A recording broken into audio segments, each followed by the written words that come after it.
This is me. This is me. This is me. 这是我。 This is me. This is me. And this is us. All right, everybody. So welcome to another episode of This Is Us, where I give some people in the blind community the opportunity to tell us a little bit about who they are and what they bring to the table. So, I got a good friend that I actually was able to finally get to come on here and tell us a little bit about him. So, everybody say hey to Foriest. Hey, what up, everybody? Aww. Well, Forrest and Lil Forrest. He don't like saying the spotlight. So, all right, so let's go ahead and get those formalities out of the way. So, can you tell us your name, your age, and where you're from? All right, my name is Foriest Dawes. I am 35. Born and raised in Baltimore. Okay. So, what is the nature of your eyesight loss, and how long have you been dealing with it? Now I have advanced glaucoma, and I've been dealing with it since I was in my single digits. You know, it's like it's like kind of gradually got worse as I got older. Okay. But I didn't, now I just have very little light perception, and on good days I can see like movement up close. Okay. But it didn't get to this point until I was about 19. Okay. All right, and then last but not least, for those who are like myself, totally blind, can you give us a physical description of what you look like? Okay. See, I'm 5'9". I have a low haircut. I have a low beard. Okay. Light brown skin. Thick eyebrows. I'm slim now, so I told you. Okay, man. What else? Am I missing anything? Hey, however you want to describe yourself. You're painting a picture, so you're doing good. Okay, I got dark brown eyes. You know, one with cataract on it. No tattoos. Okay. Let's see. I think that's it. Okay. Well, that's what's up. You painted a good picture, sir. You painted a good picture. So, all right, y'all. Time to get down to the meat and potatoes of this interview. So, as many of you can see, Forrest is a proud papa. So, as you know, as he has his the third, otherwise known as Trey, with him right now in the interview. So, Forrest, tell us what it's like to be a blind father. It's a little challenging. Well, it was challenging at first for me because I never dealt with a baby, like a newborn baby before, since I lost my vision. Okay. So it was like kind of scary to adapt because you got this little wiggly, fragile thing. You don't know, you just don't know nothing. Like you already can't see, and like everything was just new to me. And I can't see. I was like real scared and real like overprotective about, am I holding them right? Am I touching them too hard, or if I'm wiping too hard? You know what I mean? Things like that. But luckily I had a strong support system. I had my family to help me out. Of course his mother was there to help me. And make sure, let me tell me what I'm doing right, what I'm doing wrong. And I was being so gentle with the baby. They was like, no, you can be a little rough. You can hold him a little tighter. I want to break it, But it was just really scary, but it was also interesting because I'm like, all right, man, because there's so much to learn. Yeah. So much to learn. And it's like, I love learning, so I'm like, it's like a whole new set of skills I get to learn in the blind person. Right. And hopefully, So, and I'm like, this is my first child, and it's my boy, so of course, I want to bond, I want to do everything right, I want to be in his life for 150%. It was just scary, but interesting. Learn and develop my routine. Daddy? Yes, sir. So, me and you had a conversation not too long ago. As you know, and as many of you guys know, because I plaster them all across the internet, I'm the proud pet owner of a Yorkie / Chihuahua mix. And so I remember having a talk with Forrest, asking if he had any advice for me. I mean, although I know it's not a kid, I know a lot of people kind of compare the two. And I would probably say the biggest thing I had to learn was patience. Patience, patience, patience, patience. So what has being a blind father taught you about yourself? Can you say that? No, you're good. I was asking you, what has being a blind father taught you about yourself? Oh, it taught me definitely patience. Right. Patience is one.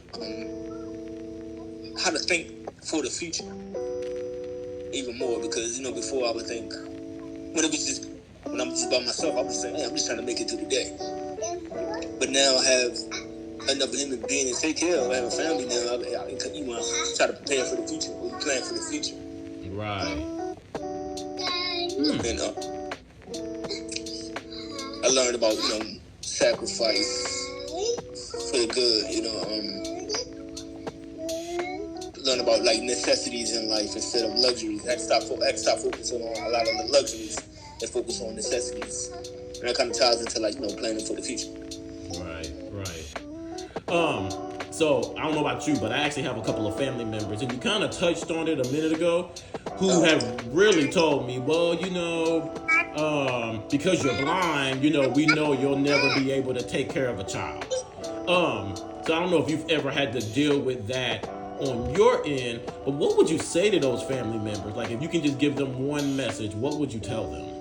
Hold on. Well, you said if they said I couldn't take care of a child. Yeah, like if your family ever told you that you couldn't take care of a child.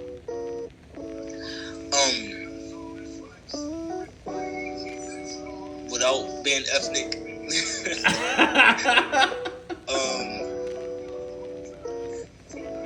I would just say I would let them know I overcame. Y'all seen everything I overcame in life. I grew up rough.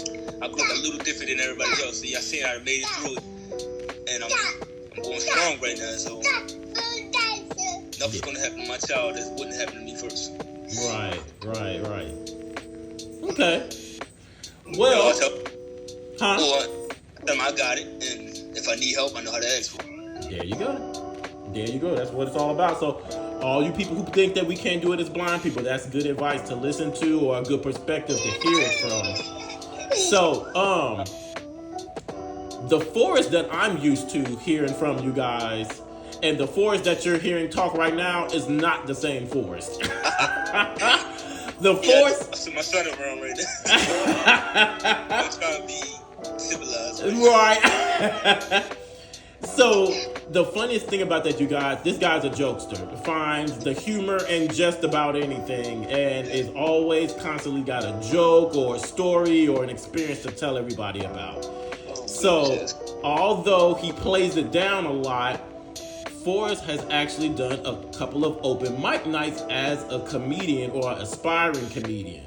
So, what has that experience been like?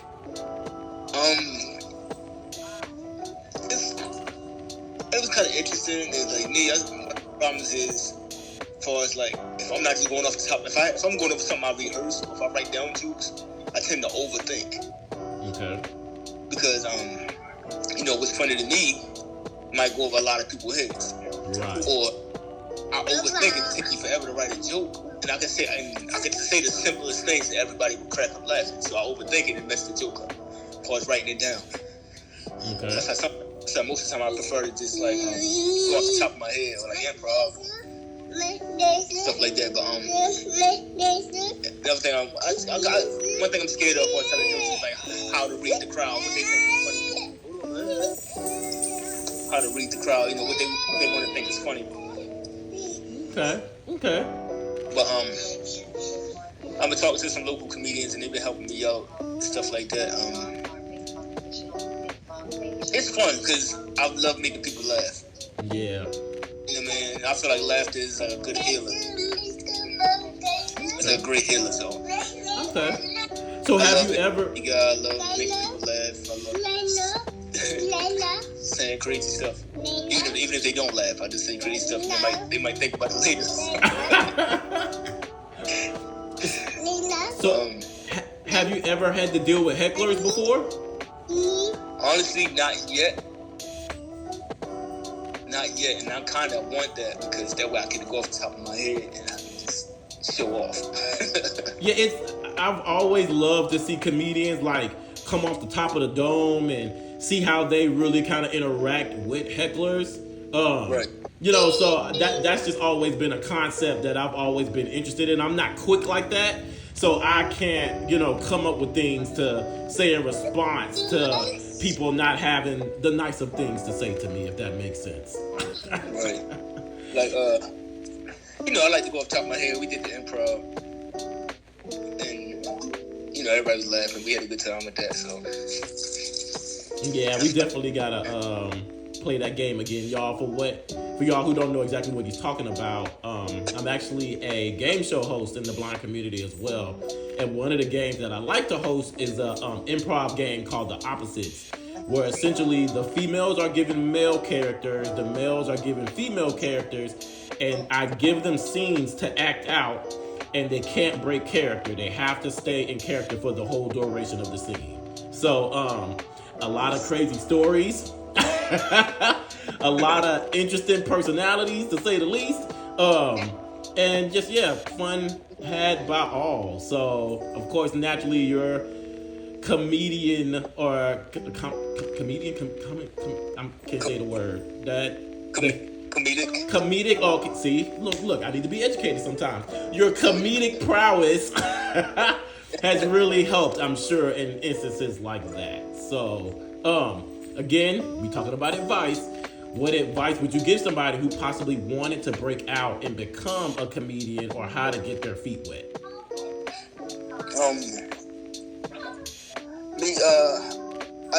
As far as stuff like this, I would just speak from experience, like what I did and what worked for me. Okay.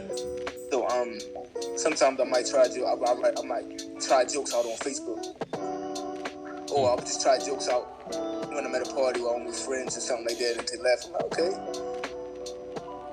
And I also study professional comedians. Like, I watch a lot of stand-up and stuff like that, and see how they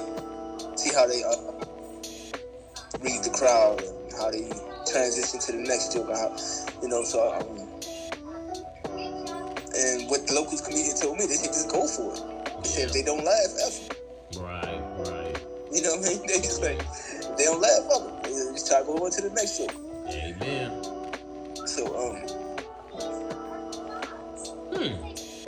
that's kind of what I do. And I would just practice around people I know first. That way you feel comfortable. Then slowly start to expand your crowd. Okay. Like I crack jokes on Facebook and in club. I'm in Clubhouse and stuff, and then I make mental notes with makes everybody laugh. Right. Okay. Interesting. So we are all like your test dummies, for lack of a better phrase, huh? Honestly, most of that stuff I forget. Because I just love just having fun, just making people laugh. Okay. Most of that stuff I forget. I think only one joke that I actually said one time, and I actually wrote it down. I said,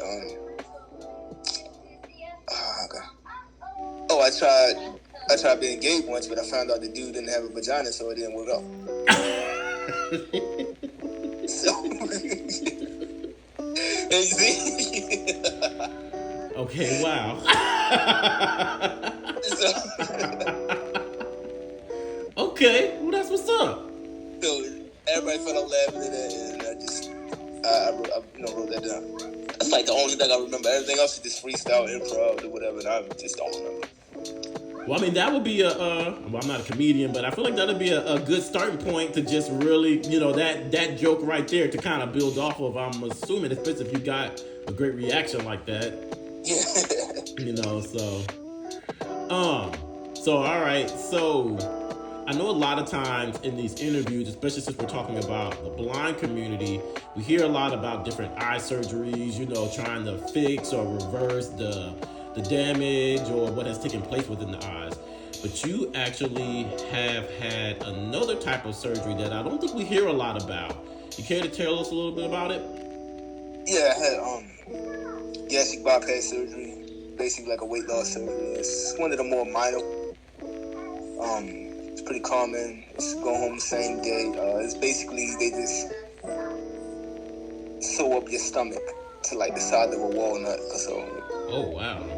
They say, it basically restarting your stomach from like a newborn back up to adult. Over time it expands back to the normal as adults. Okay. But so I had to start all. They stitched my stomach up because they say average person's stomach is about the size of maybe like a football. So they sewed mine up to about the size of like a walnut or a golf ball or something like that. And I had to start all over from liquids to like the consistency of like applesauce to the consistency of like tuna fish, and then work my way back up, basically starting like a newborn. I basically just restarted my stomach all over. Now 2 years later, I lost about 120 pounds. Oh man. Yeah. Lost 100. I'm back to eating normal foods. Basically now I eat a lot of food. I don't eat a lot of food. Like I don't overeat. Basically, I can't overeat now. Right. But what am I saying? Basically, I eat about the same amount what the instructions say. Or what you see on TV: 2 pieces of chicken, 1 serving of corn, 1 serving.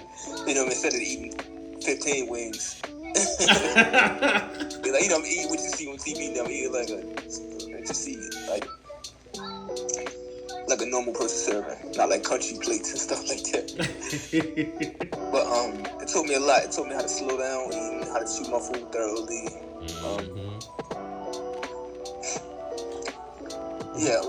Slow down eating, chew my food thoroughly. Taught me about like vitamins and how different fats and stuff affect the body, how vitamins affect the body and stuff like that, and why it's so important to chew your food early. So, that's one of the biggest things I have an issue with. When I tell you, well, first off, I eat like a squirrel. I chew my food and then I store it in my cheeks. That's number one. And then 2, while I'm eating, when I tell you, and apparently according to my mom, I've done this since I was a little kid, but it's like you bite off whatever you're gonna chew, swallow. Like that's literally all in like 2 or 3 chews. And so, and she's always told me for as long as I can remember, you have to chew your food. You have to. And so it's interesting to hear you say that, because it's almost like, wow, I was damn near swallowing my food whole the way that I was eating, That was my problem too. I'll be doing the same thing and also eating cold food that was meant to be warm or hot. So, all right, so what's the benefits? Because you're educating me here. What's the benefits of eating hot food hot as opposed to eating it cold?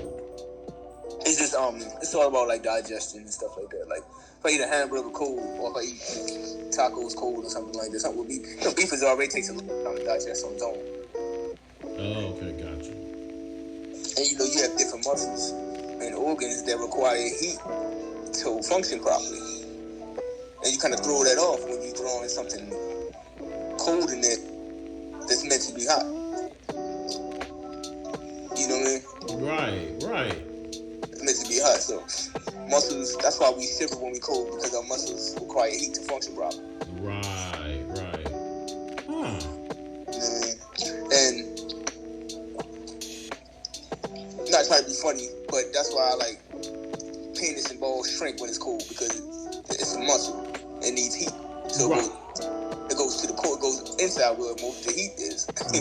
Right, you're right, because it retracts like towards the body to stay closer to where the heat is at. Yeah. Exactly. So, and the muscles need heat. So if you're throwing that off, it's already hard to digest beef.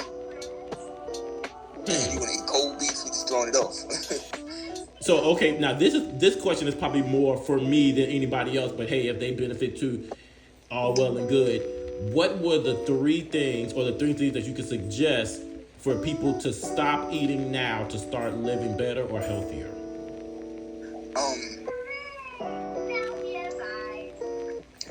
One is one day really thoroughly hit is sugars. We really underestimate like how much sugar we take in. Because I'm talking about like starches, macaroni, rice, potatoes, just bread. Bread is a big one because all of that breaks down to straight sugar. Okay. That's one. So of course, sodas and juices and alcohol and stuff like that. All that, and so much sugar and alcohol. I never realized that there's so much sugar and alcohol. And I'm a social drinker. I drink almost every weekend. Okay.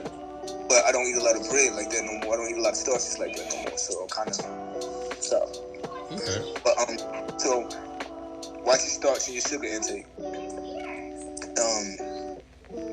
And that's the great stuff. If you can watch, I don't even necessarily say you gotta stop, but just cut it down to a minimum. Okay. Because you're gonna start noticing the difference in everything. That's a big weight. Next one is fast food. Learn how to make your fast food at home. Yeah. That way you can regulate how much seasoning you want, how much grease you want, how much butter you want, all of that. Like now that I'm eating back to normal food, if I want a cheesesteak, I will actually make a cheesesteak, or I will make a chicken box. I'll go to the store, buy some styrofoam, probably air fry some chicken or oven fry some chicken, put it in there, put whatever I want. Okay. That's fine. So, and not necessarily saying people need to stop this stuff cold turkey. If you can, that's great, but just slowly back away from it. It's okay to treat yourself. Like, if you ate healthy all week, it's okay to eat, a couple of fries. You just don't overdo it. Right. Or if you go work out, say, oh, man, I did good today, I'm gonna go treat myself to some ice cream or something like that. No, because that's just putting the calories right back in into your body. So, but one of my favorites right now, I just found out about maybe last year. Maybe last year. They actually have spinach wraps. Like, how you wrap tacos in? Right. They actually have spinach wraps, and I really did not know I was eating spinach. It tastes just like a regular tortilla, like a soft shell tortilla. Right. And I did not know it. It tastes the same to me, and it's just spinach. It's funny. My stepmother introduced me to all the wonderful things that cauliflower can be made into. So she gave me cauliflower mashed potatoes, I think, and I was like, wow, this tastes just like regular mashed potatoes. That's cool. Yeah. Yeah, we're in the future now, man. There's so much stuff. So much stuff that can be alternative stuff that's healthy now. Yeah. And just living healthier too, because like you said, I think people are more knowledgeable about their bodies and what we're putting into it, and just learning how to live a healthier lifestyle. Yeah. A big one is just, and try to be another big one. Don't eat and then go right to sleep. You know how we eat, like, ooh, I'm full, I need a nap. Oh man, that's my problem right there. Yeah, ooh, I'm full, I need a nap. Because that's just, because basically your body, your organs, your inner organs stop functioning while you sleep. You don't digest food while you sleep, so it's just sitting in your stomach. Really? Yeah. I didn't know that. I didn't know that either. And if you get sleepy after you eat, that means you ate too much. That means you overeat. That's your body way of saying, hey, you had enough. And we associate that with, dang, that food was so good Grandma made. I gotta go down and take a nap now. That's your body telling you, hey, you ate way too much. I gotta stop this. Wow. Okay, you know what? Wow. I actually can say that I learned something in this interview today, because I did not know that. Yeah. Huh. Well, it's been great, but as we've always come to this point in the interview, I always give my interviewee an opportunity to ask me something, and I got to answer it 100% honest. So, Forrest, what would you like to ask me?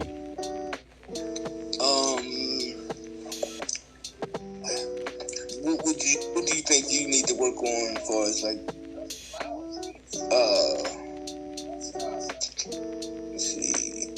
think you need to work on for being blind, like in life? What would you like to work on? What do you think you could do better? I think I'm very critical on myself. And so a lot of times okay, so I'm trying to figure out the right way to say this. Okay, so I was, the majority of my life so far, I've been sighted. So a lot of times now that I've kind of been thrown into kind of like the blind world, I still hold myself by sighted standards. And I think in many ways it has benefited me, but then on other ways it's also caused me to be really overly critical about myself, and I don't give myself nowhere near the amount of credit that I probably deserve or need to be giving myself. A lot of people who know me really well say that I'm way too hard on myself. And I think I wish that, although I think it is great to, push yourself and keep going, I do got to take a step back every so often and recognize the things that I have accomplished and be able to kind of pat myself on the back for doing those things and continuing to push forward, because I think that if I continue to be overcritical or, not recognize those things, that can easily, end up turning into depression or, really kind of withdrawing. And I definitely don't want to get to that point. Right. So, that was a really good question for us, and nobody's ever asked me that. Oh, all right. So, because we've come to this part of the interview, I want to give you the opportunity to be able to go ahead, and if any of the people watching want to follow you or check out any of your content or anything like that, this is where you can tell them where to find you at. Okay, I'm mostly active on Facebook, so you can catch me in there. This is my name, Foriest, Foriest. Last name, D as in dog, O-S, S as in Sam, S as in Sam. Same stuff, same pictures you want to see on Facebook is go straight to Instagram, but my Instagram is I'm always cool _410, I think it is. I think it's the _ no. So that's basically it right now. I'm trying to get my YouTube channel up and running. If I could get like a video editor, somebody help me show me how to edit. Yeah, I'm also on Clubhouse. Same thing, FORIESTDOSS. So yeah, that's it. Okay. Well, that's what's up, guys. You guys heard him. Said we've now had an opportunity to speak to the father, weight loss guru, and comedian Foriest Dawes. So I guess we'll talk to you later, sir. All right, thank you. No problem. Bye, Trey. Say it again. Bye, Trey. I'm waving goodbye to Trey.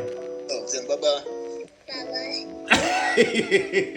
All right, you guys. See you guys on the next episode. Yeah, but I gotta go put some hair relaxer on my stomach. Oh my God.